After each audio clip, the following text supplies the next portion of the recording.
I am delighted to welcome you to the IngeniousU community today. Thank you, Melissa. It is a pleasure to meet you, and I'm honored to be featured on this podcast.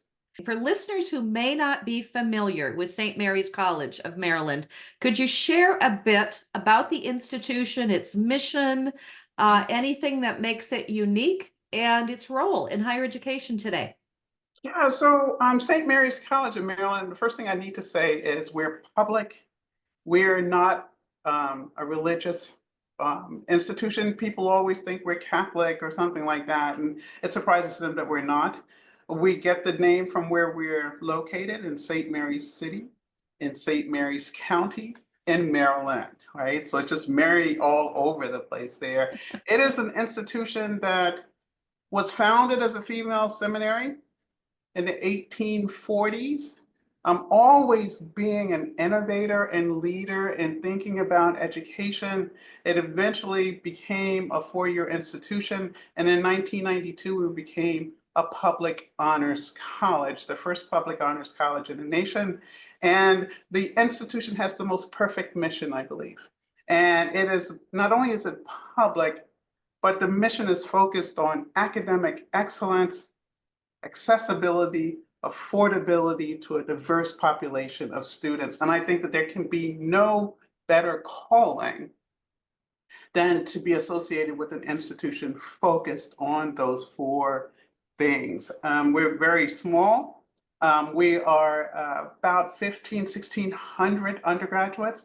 We only have one graduate program, and it's a boutique Master's of Arts in Education. Oh. And so we're very much focused on undergraduate education. And I would say that our history has always been associated with innovation in higher education, but still grounded in the liberal arts, always.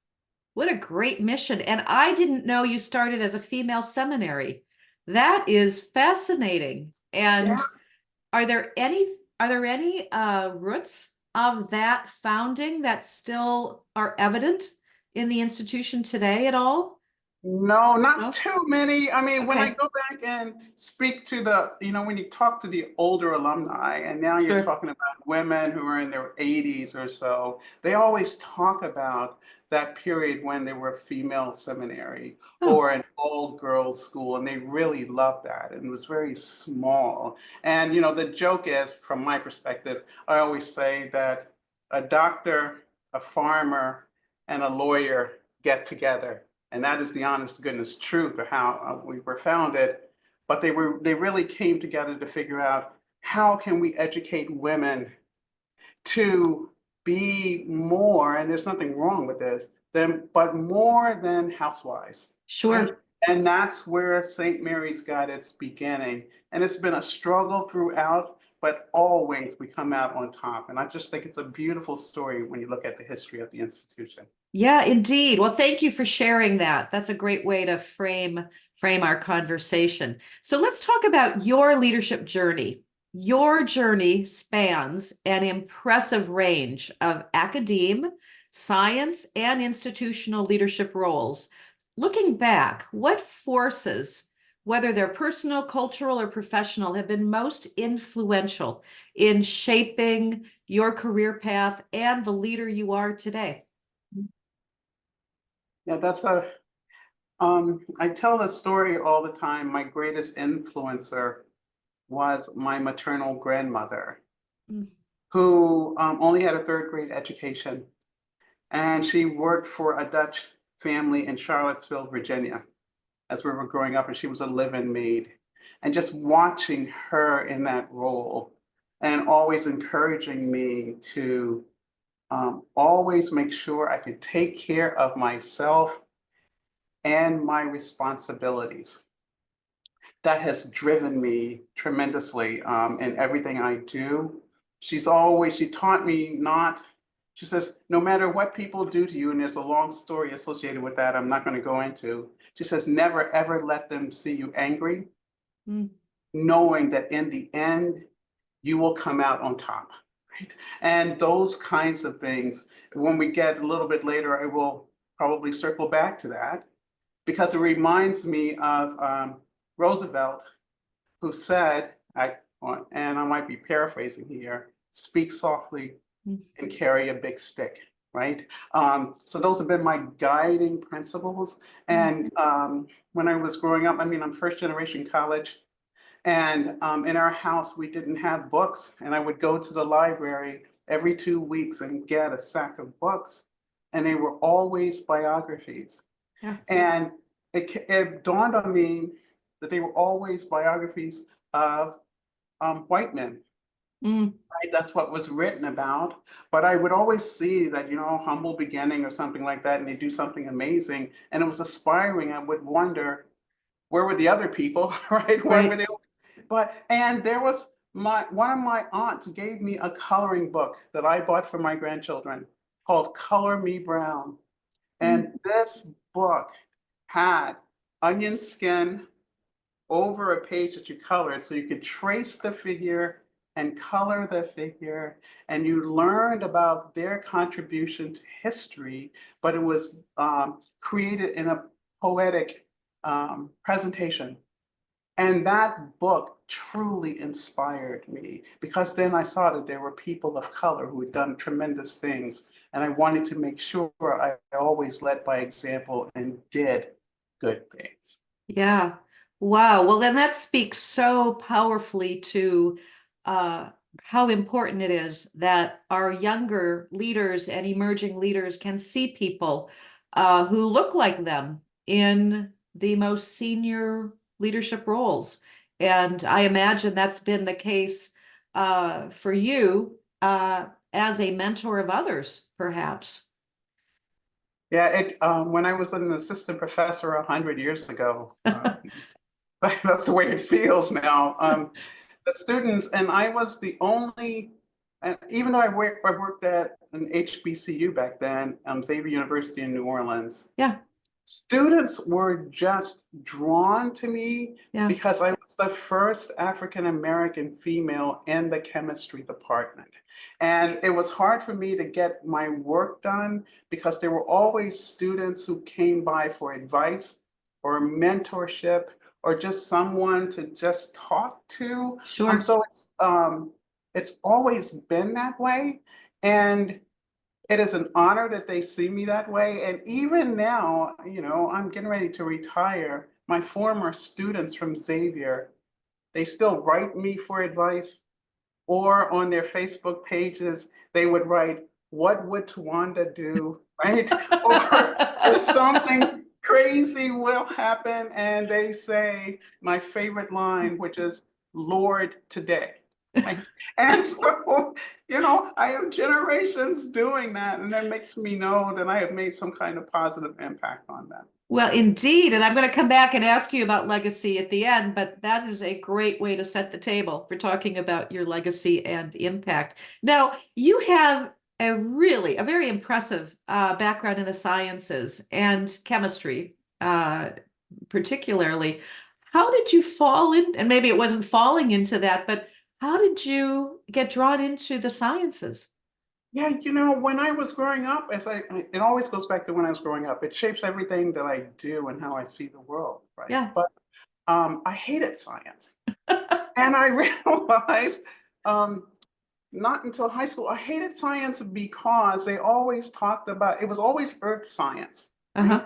A relatively cheap kind of science to teach students, especially in the segregated South where I grew up, right?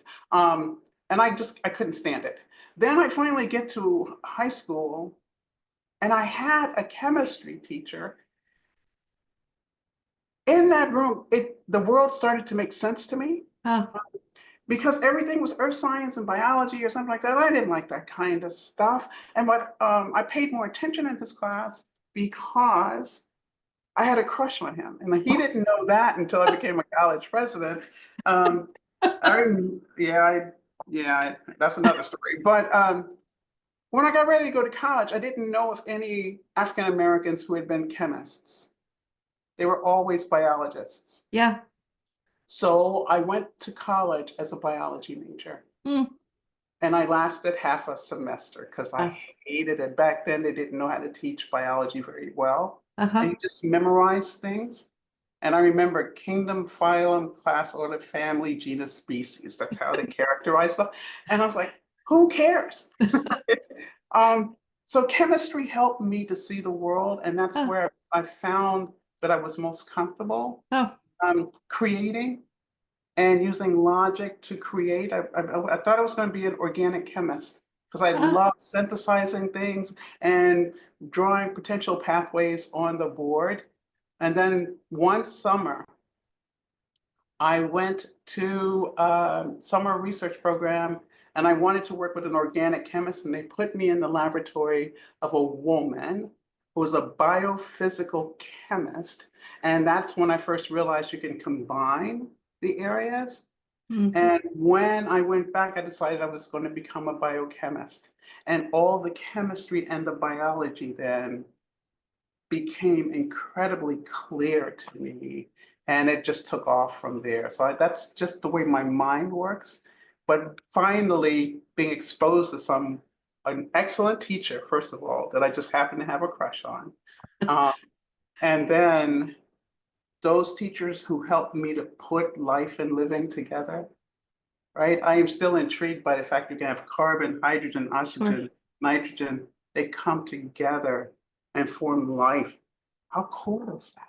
Yeah, yeah, yeah. Yeah, so I get very excited about it. Yeah, no, I can see this. Yeah. It speaks to one, you must be innately curious because how you're describing this is a wonderful reflection of curiosity and how powerful curiosity is in drawing us into uh, our journeys oftentimes, and your self-awareness. Uh, I think you must have had an unusually keen sense of your own uh, capacities, interests from an early age to be able to make sense of the experiences that you were having. That's what they tell me. Yeah, And, yeah, my parents tell me stories about my making profound statements when I was very young. yeah, And they yeah. were like, who is this kid, right? And, um, then and we'll talk about this later when we talk, I think, about my leadership style, but it's always about asking questions. Yeah, yeah, That is the way that's that's how you figure things out, yeah, right? yeah. Ask the question. Mhm. Let me ask you about challenges, because as you know, every leadership role involves navigating complex challenges, increasingly so today, given the landscape that we're living in. What have been some of the most significant challenges that you have faced, both as a leader generally and as a woman of color, as a higher ed leader? And how have you addressed these challenges? How have they impacted the leader you've become? Um, Being first generation, right? No understanding of the academy. Yeah.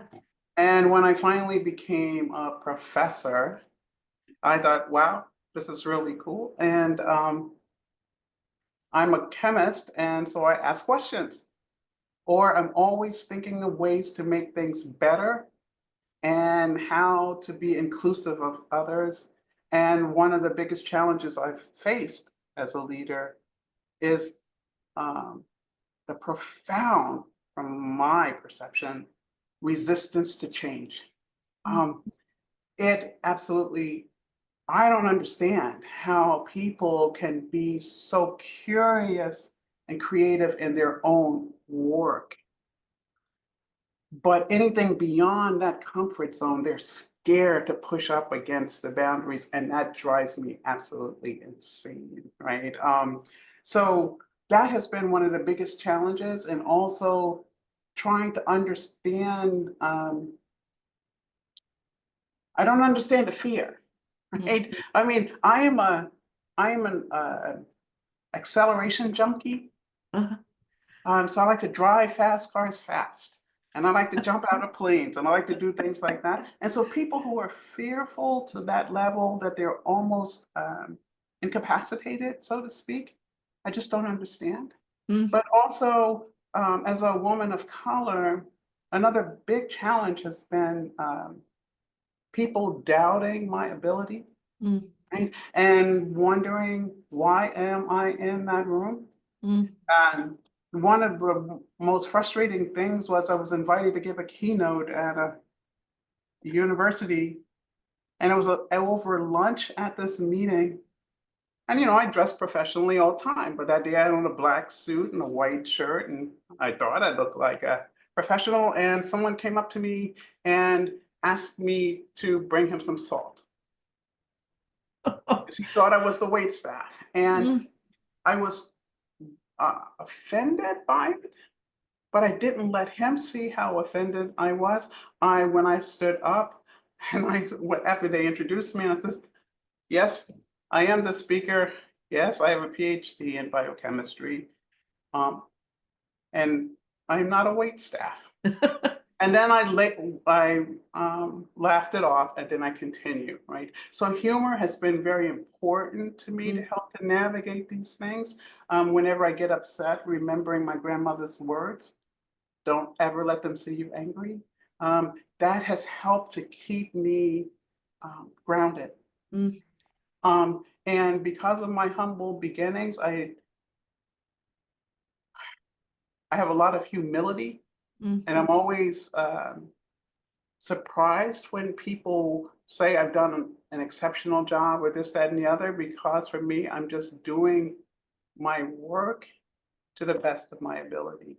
So mm. those kinds of things have helped me navigate the spaces, just being secure in who I am, remaining humble, leading with humility.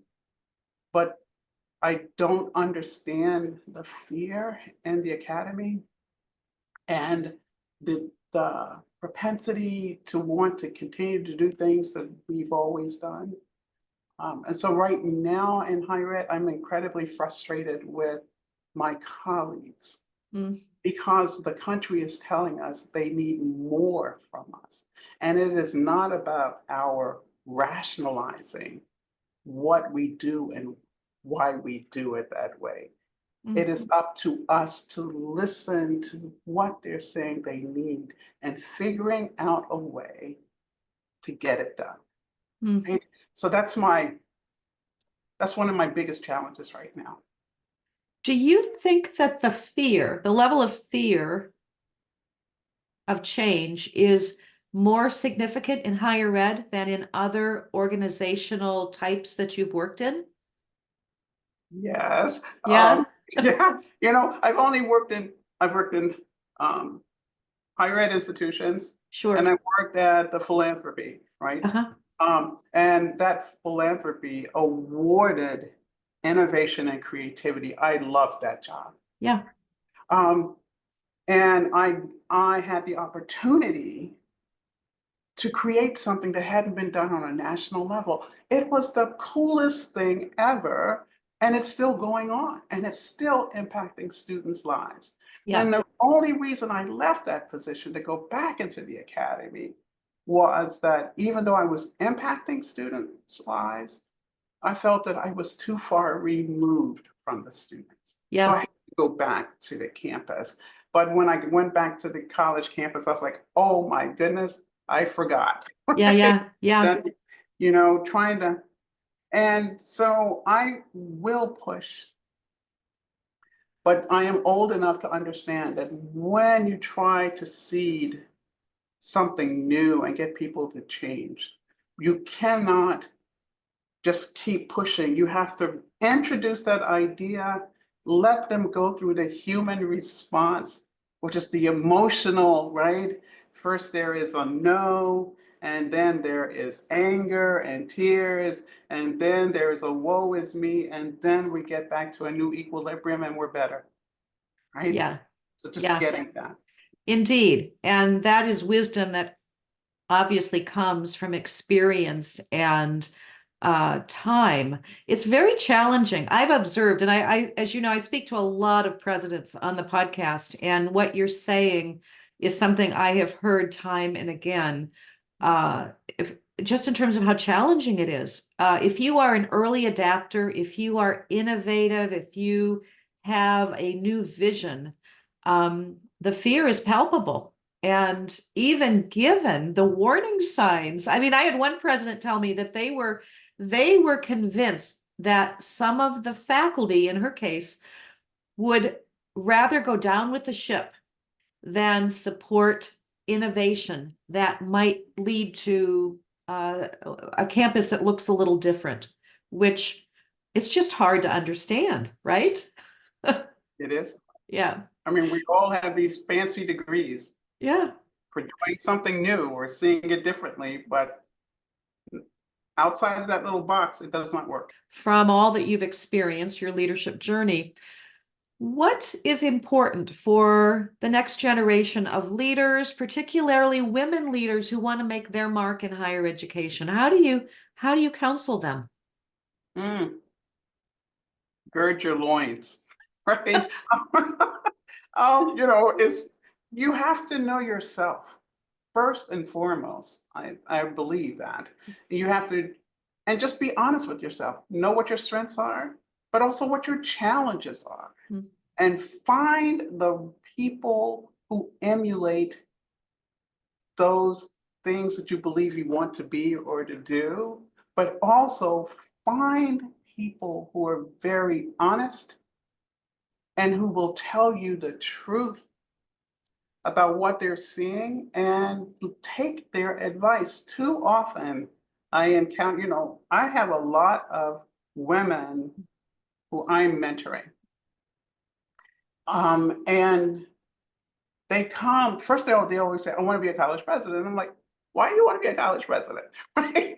I don't know anyone who woke up and said, I want to be a college president and is a good college president. I believe it is a calling. If you get to this position, you have been called there. But as your mentors are trying to work with you and your advisors, you have to be willing to listen. And that does not happen often enough. Listen and reflect. And sometimes you have to be able to pivot, right? But you have to have a great network of support around you and be able to do what they're advising you to do. Yeah. Yeah. And can I just add one more thing? Of course. Yeah. I find that the younger people also believe that they have to have all the skill sets. Yeah. No, what you need to be able to do is identify where your weaknesses are and be able to identify the people that have that complementary skill set, right? Because not everyone can have expertise in everything. Right. It's about the people that you surround yourself with and that you trust that will help you to be successful. Yeah. Yeah, I agree. I think that's a very, very powerful thing to keep in mind. What about mentors? I mean, you are a mentor to many. Is that something you advise younger leaders, is to get them at least one mentor who will tell you the truth? I tell them you have to have more than one, because your mentors will have different skill sets and experiences. And so you need a variety of mentors. And you have to also understand that you may not have a particular mentor your entire career or life. And that's just the way things are. And you have to accept that.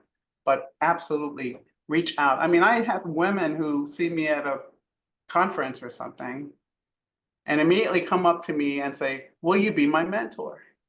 And I'm getting a little bit more savvy, and before I say yes, because then you get too many, you don't give them the time that they deserve. Yeah. But I always figure if someone has the courage to come up to me and ask me, Yeah. then it's going to be something that really just jumps out at me and says, no, this is not a good person, before I will say no. Yeah. Yeah. But so I will admit, and if I think it's not a good fit, after a while, I will pass them on if I know of someone who has the skills that they need, to see if they would be willing to do that. Yeah, that's a wonderful thing to do. And the individuals who have been mentored by you are very lucky. They're very fortunate. So I'm sure they know that. So now your presidency at St. Mary's has been marked by transformative achievements. So things like reducing tuition, growing enrollments, expanding programs, fostering partnerships, I can go on and on. How would you describe your leadership style? And you've begun to talk about that. In particular, I'm wondering what you might call your leadership superpower. You know, what are those things they were emblazoned on your suit jacket that make you uniquely you as a leader? And maybe you can give an example of how your superpower has helped to facilitate the achievements that you have overseen there at St. Mary's. Superpower. One of my dearest friends spoke at my inauguration, and she said, my ability is not just to see far ahead what's coming, but she believes that I can see around the corner at a distance, right? I don't know about the seeing around the corner, but I can see the big picture. I'm pretty strategic. But I think my one strength is that when there's a challenge, I bring my team together. I might pose an idea or not, right? But then I let them talk. I don't feel like I need to say anything else. So if I need to tell them why we're gathered, I will do that. And I might pose an idea. And then I let them go at it. And because they're all very different from me, it is a really great group of people. They're creative and innovative thinkers. They're inclusive in how they view the world. But because they have different backgrounds, they have different perspectives. And if at the end of the time together, they've come up with a viable solution, I don't need to say anything. All I need to say is, let's gird our loins, go forth and do. That's what I will say, right? So I think my superpower is to be able to see the challenge, gather the right people. I like to be consultative, is that the word? Mm-hmm. And let the group work together to find the solution without my dictating what it should be. So it takes a lot of patience there. And that whenever we have our meetings, I am always the last one to speak. Presidents, a lot of them believe they have to speak first. When you do that, you inhibit your team, right? Because if they're dedicated to you, they're so dedicated that they want to do what you want done. Yeah. And you can be wrong most of the time. I mean, sometimes I've come in with an idea, and at the end, they're 180 degrees away from where I thought we should be. But at the end of the day, because we all got there, that is usually one of the better solutions. So you just put it out there and let it see what's going to happen. So maybe that's what my superpower is. Well, that's certainly a strong capability for any leader. You know, again, particularly in this kind of complex environment, being able to draw on as many different perspectives as possible as you try to address a challenge is absolutely critical. So I can see where that has served you and your institution well. Now, how long did it take you to get to this kind of comfort level with your team? I imagine it took a while, right? And are these individuals you hired over time, or yeah?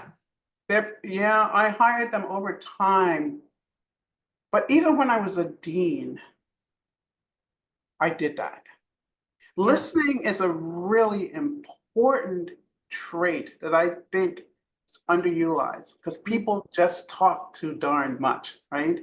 And that as you listen, you get to learn people's strengths. Mm. And you also get to hear and see who's not a good fit. And you eventually put them somewhere else, right? So I have been this way a long time. And when I first got here, I promised that team that was here that I was not coming in with guns blazing. Mhm. I will take my time to learn, right? But one person, it was apparent very early on that they were not going to make it. And so I transitioned that person out within the first year, but everybody else, it has just been a process. Yeah, yeah. Yeah. Well, listening, I think that must be your superpower. Another one of your superpowers, because that ability to listen deeply and make sense of it. It's not a gift everybody has. So Mm. yeah, I think that's evident too in how you describe your leadership approach. Now, I want to switch gears a little bit and talk about your establishment of the Commemorative to Enslaved Peoples of Southern Maryland, one of the most visible examples of your leadership, I believe. So, can you tell us more about this, how it came to life, and what it means for the college, the community, and you? Mm. St. Mary's City is historic, right? It is the site of Maryland's first capital. And here, history is everything. The telling of the history was always from the perspective of the colonists. And we know the indigenous people were here, um, the enslaved were here, came. And so that part of the narrative was missing. And so I was never comfortable with this place. And I thought it was ironic that I would be the president of an institution that sits in this spot. So so we're getting ready to construct a new athletic stadium. Being in this historic area of the state, every time you get ready to do construction, you had to do the archaeology, which was just slowed things down, right? But it's important to do. So we're doing the archaeology, and the archaeologist, who was a faculty member actually, discovered remnants that were clearly belonged to slave quarters. Mm. And they were slave quarters from two distinct centuries. So it gave us pause. And the question becomes, what in the world do we do? Right? Um, so we gather people around and talk about it. Um, what should we do? And it wasn't just our campus community that we brought in to talk about this. It was also the community writ large here. And from those conversations, it was decided that we needed to honor this. Mm. And I said it had to be a commemorative, not a memorial or something, because memorial is sadness. Mm. Commemoratives can be celebratory, and that the work of those individuals, we must celebrate their contribution to this area. Mm. And so from that, and all the community engagement, I mean, we talk to everybody a lot of times. We did the international search, found a firm, and they read my writings and found my favorite people. I love Lucille Clifton, who was a poet here. They found my writings on her, and anyway, so that's how it came to be. That it was important for us to honor the enslaved and to celebrate them. And that's what that is about, to add that voice to the conversation. And my inaugural address was entitled Making the Invisible Visible. Ah. And this commemorative aligns very well with that because it is entitled From Absence to Presence. Mm. And so because of that, the history of this place is richer. And the indigenous, especially the Piscataway, are gaining their voices at a different level here. I mean, there's a plantation not too far from here who's always done a good job talking about the history from the perspective of the slave owners and the enslaved.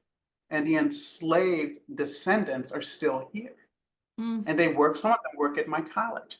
mm, And their names are on the commemorative, right? And so there's that community connection there, that people come from all over to look at that commemorative, to look for the names of their ancestors. And that we find ways by which we integrate it in parts of our curriculum. And there's even in the public school system, at the middle school level, they bring students here to look at that commemorative and to mm, learn that part of the history. So it's been very impactful. And it's all about being inclusive in what we do. And my always thinking about how do we be true public servants? We're a public institution that has this private bent, right? I mean, we're a public honors college, and yeah. so you're supposed to be as good as the privates. And so sometimes I think when in my early days, we would forget that we're public, but this really puts the stamp on it that we are public and we are serving the community, and we will continue to do that. And because of that, we now do a land acknowledgement and pledge. So, you know, every institution in the nation, no, not in the nation, but you know, a bunch of them do land acknowledgements Sure. about the, but we have a pledge in ours associated with ours that talks about our responsibility to educate about our history and to help us solve the problems of the present so we're better in the future. Mm, And that land acknowledgement and pledge is, is displayed on permanent, um, I don't know what you call them, across campus, mm, even near the commemorative, so that people understand our public commitment to this aspect of our history. mm. That is such a moving and impactful example of driving the vision of your institution into meaningful, sustainable action, which is oftentimes where things break down. You may have a vision, mission, but there's a disconnect in terms of it actually being driven into the fiber of the way you go about doing business at the institution. And that is, I mean, that also, I think, must be characteristic of your leadership approach, that you have a skill at bringing that vision down to make it living, Yeah, if you will. that Yeah, vision, I keep telling you, the mission is yeah, why we're here, yeah, right? yeah. And when I was a young assistant professor at Xavier, and you knew you had to come up for your third year review as a young assistant professor, and the first question was going to come from one of the nuns. And she was going to ask you, what is the mission of this institution and how do you help us live up to our mission every Wow. day? And I, at first, when I was younger, I was like, well, that's nuts, right? Why I gotta know the mission of the institution? And now here it is. I am driven by the mission of our institution. And it was embedded in every one of our strategic plans. And I talk about it everywhere because it is the most perfect mission. Right? So that's why it's integrated and woven into everything. Mm. I hope you're going to write a memoir in your So next. We'll come back to this, but there's so much wisdom in what you're talking about in terms of what makes for effective leadership. And I love the making the invisible visible. I mean, that could be the title for your memoir. So perhaps. So let me ask you, in your letter to the St. Mary's community, I think it was the letter in which you were sharing your plans to retire, you talked about three guiding questions that shape your thoughts on leadership transitions. So could you elaborate on what these questions are and why and how they influence your decision about something like when is it time to move on or to retire? Yeah, so I wish I could say that I created those three questions, right? Someone gave me a book Oh, probably 4 years ago about this liberal arts college being led by a woman, right?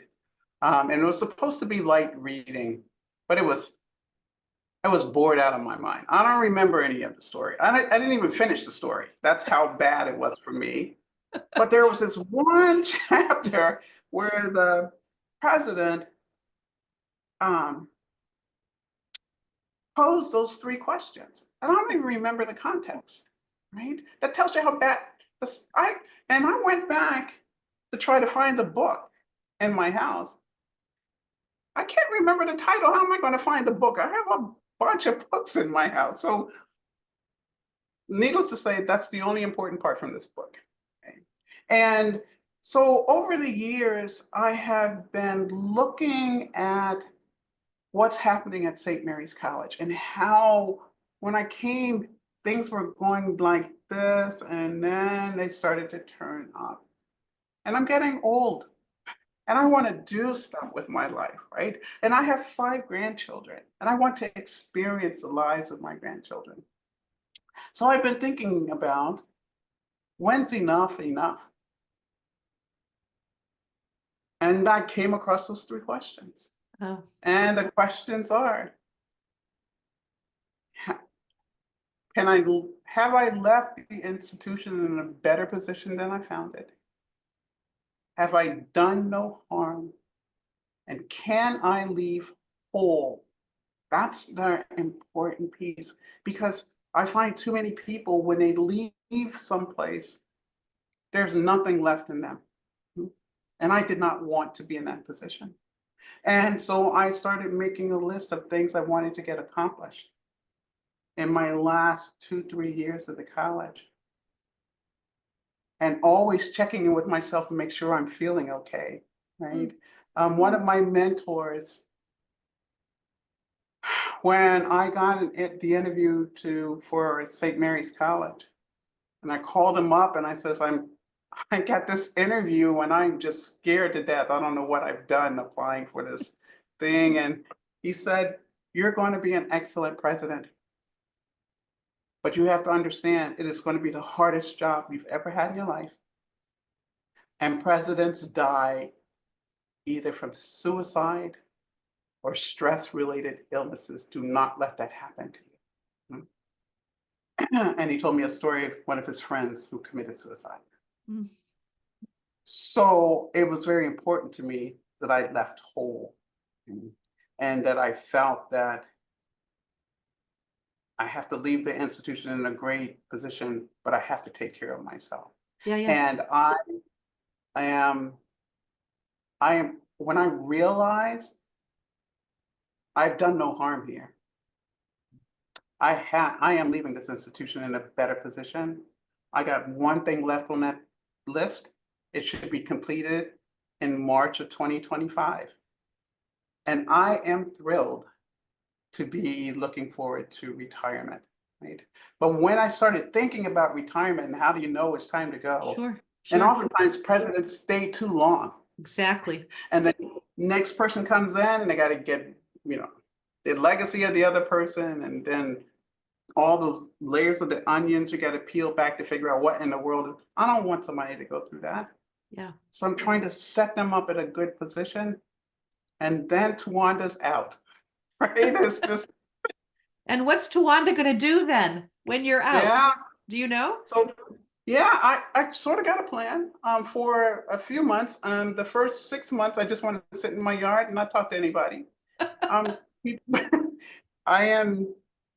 I was told I'm not supposed to tell people I'm an introvert. They don't know that. So these kinds of Oh, things take a lot of energy out of me, yeah. right? And we're very self-aware. So I'm going to sit in my front yard or the backyard and do nothing. I may not even talk to anybody. And then I'm going to take time to do a world tour of Grand Slam tennis events. Oh, And then I'll figure out what's next. and maybe write that book. Oh, yeah. Write that memoir. Don't forget that. You know, it's interesting. You've been told you're not supposed to tell people you're an introvert. I'm an introvert also. I find introversion to be a great strength. I think there are many leaders who are introverts, but they don't want the world to know that they're Yeah, introverts. Right? yeah, Um, I know when I first started as president, and I was like, oh my goodness, you got to talk to people all the time. What in the world am I going to do? And I'd be at these receptions, and there are all these people they want to talk to you, and this, that. But I would, after 45 minutes or so, disappear. yeah. And the staff would get nervous. They're like, where is she?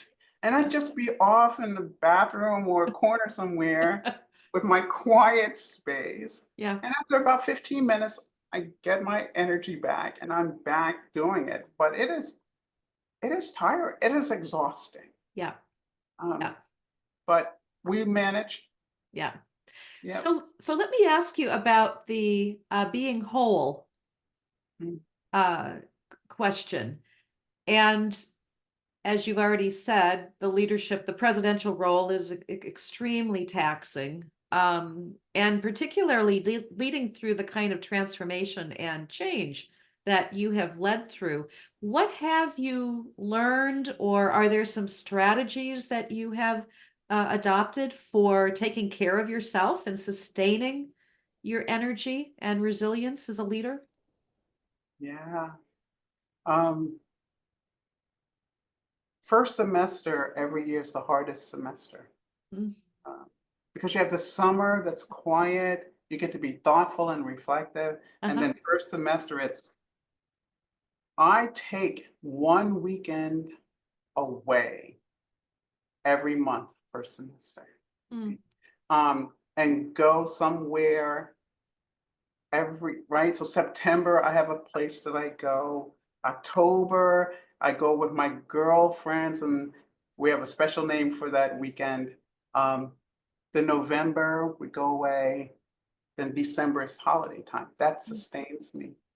And in the spring, after I get through the legislative session, which I I also take time away, right? Um, there's another thing, presidents work every day, Yeah. but on the weekends, unless I have events, so I get up usually around 4 o'clock every morning. And on Saturdays, I'm up at 4 a.m. I am answering emails or writing or whatever I need to do. And I try not to be back on email until Sunday night Oh. so that I have that time with my family just to be doing family stuff because family is very important to me. Mm. Um, those are the important things that I do besides trying to do my exercise. And you can tell when I'm not doing my exercise every day because I get grumpy, right? And my energy. So I try to do that. But those are the things, just getting away and unplugging. Sure. And every day. So I was told when I was at HERS Institute, HERS, Yeah. um, you should take 1 hour a day, 1 day a week, one weekend a month, 1 month a year off. Well, I've not been able to do that. That I can do the hour a day, right? And I can do the weekend, but I have not grown up enough to do the other stuff. Yeah. Yeah. But 1 hour a day, I try to, if I don't have to have a meeting, I like to sit in my office by myself and eat my lunch. Mm. And I play backgammon on my computer over lunch. That is my quiet time, just reset time. And I think that does wonders. Whenever I get frustrated, I Yeah. Yeah. stop and play backgammon. Yeah. That's a great strategy. So thank you for sharing that. Now we've come to the end of our time. I have two questions I want to end with. The first has to do with your legacy.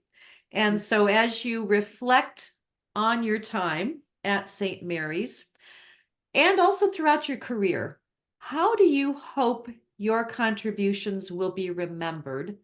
Uh, by the institution, by the constituencies, and the students whose lives you've touched?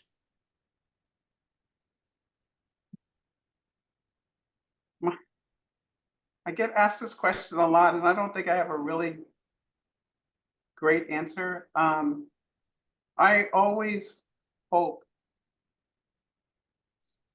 that they will see that everything I've done here has been focused on what I believe is in the best interest of the student, right? And that I have always continued to push the institution to stay true to its mission. Academic excellence, accessibility and affordability. That's where all of that tuition holding 5, 6 years straight, that's where that comes from, right? Creating an inclusively diverse environment where all who can enter into our campus can thrive, right? And they get to define how they're going to thrive here. Our job is to help them to see their potential. That's what my legacy should really be about, I think. And that I try to lead with humility and grace. I am tough but fair. That's what I hope that they will do. We'll see. Yeah.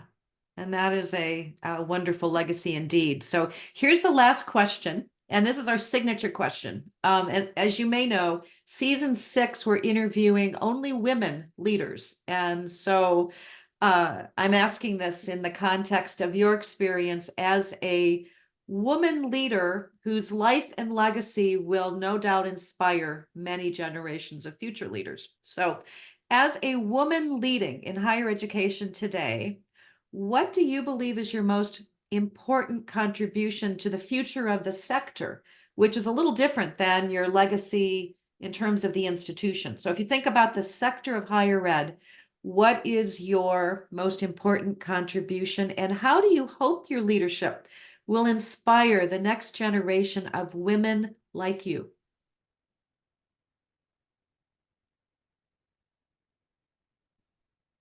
I thought I had an answer to that question, and now, you know, I